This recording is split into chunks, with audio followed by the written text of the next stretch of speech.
नमस्कार दोस्तों। तो आज से हम थोड़ा थोड़ा हिंदी साहित्य का इतिहास के बारे में जानेंगे, जो कि आपकी आने वाली आगामी परीक्षाओं के लिए ज़रूर आपका लाभ ज़रूर होगा।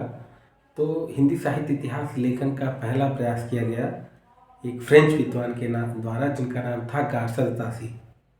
तो गार्सर तासी ने अपनी पुस्तक लिखी स्थावर दला लिटरेच्योर एंदोये हिंदुस्तानी। कौन सी पुस्तक लिखी? स्थावर दला लिटरेच्योर एंदोये हिंदुस्तानी। ठीक है। तो यह पुस्तक शुरुआत में दो भागों में प्रकाशित हुई, क्रमशः 1839 एवं 1847 ईस्वी में। आगे चल करके यह द्वितीय संस्करण में 3 भागों में प्रकाशित होती है 1871 ईस्वी में। तो इसमें हिंदी और उर्दू के 738 कवियों को स्थान दिया गया था, जिसमें से 72 हिंदी के कवि थे और बाकी बचे हुए उर्दू भाषा के कवि थे। तो इस जो ये पहली पुस्तक है जिसकी रचना फ्रेंच भाषा में की गई, इससे बहुत सारे सवाल प्रतियोगिता परीक्षाओं में पूछे जाते हैं कि हिंदी साहित्य का पहला इतिहास किस भाषा में लिखा गया, या फिर हिंदी साहित्य का इतिहास लिखने वाले पहले विद्वान कौन थे, हिंदी साहित्य का इतिहास पर लिखी हुई पहली पुस्तक का नाम क्या है, इत्यादि। ऐसे करके तमाम सवाल प्रतियोगिता परीक्षाओं में पूछे जाते हैं। और फिर इस जो उनका हिंदी साहित्य का जो उनका पुस्तक है स्थावर दला लिटरेच्योर एंदोये हिंदुस्तानी, इसका हिंदी में अनुवाद भी किया गया, और वह अनुवाद किया लक्ष्मी सागर वार्ष्णेय ने, और उसका नाम रखा हिंदुई साहित्य का इतिहास। क्या नाम रखा?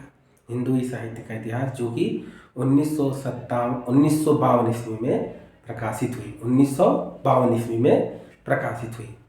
इसके बाद अगले ग्रंथ की ओर चलते हैं। तो इसके उपरांत अगला ग्रंथ जो आता है वह आता है महेश दत्त शुक्ल द्वारा रचित भाषा काव्य संग्रह, जो कि हिंदी भाषा में लिखा हुआ पहला इतिहास ग्रंथ कहा जाता है, जो कि लिखा गया 1873 ईस्वी में। तो लिखा गया 1873 ईस्वी में महेश शुक्ल द्वारा, और उसका नाम है भाषा काव्य संग्रह।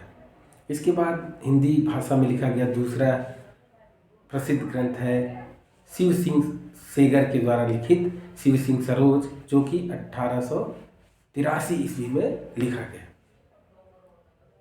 और इसमें भी 1000 लगभग सहस्त्र कवि हैं। लगभग 1000, एग्जैक्ट नंबर है 838।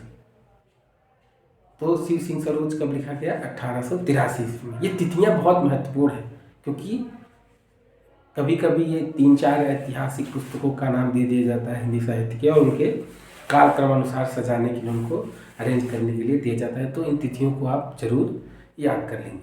इसके बाद आगे बढ़ते हैं तो देखते हैं कि 1888 ईस्वी में एशियाटिक सोसाइटी ऑफ बंगाल के पत्रिका के विशेषांक के रूप में जॉर्ज गियर्सन के द्वारा रचित the modern vernacular literature of Hindustan का प्रकाशन होता है, जिसे सच्चे अर्थों में हिंदी साहित्य का इतिहास कहा जाता है। ऐसा क्यों कहा गया? क्योंकि इसके पहले जितने भी जो ग्रंथ लिखा गया गार्सर तासी के द्वारा, उन्होंने क्या किया, जितने भी लेखक थे उनको अंग्रेजी वर्ण क्रमानुसार रख दिया, ABCD के हिसाब से, उनके नाम के हिसाब से उनको रख दिया।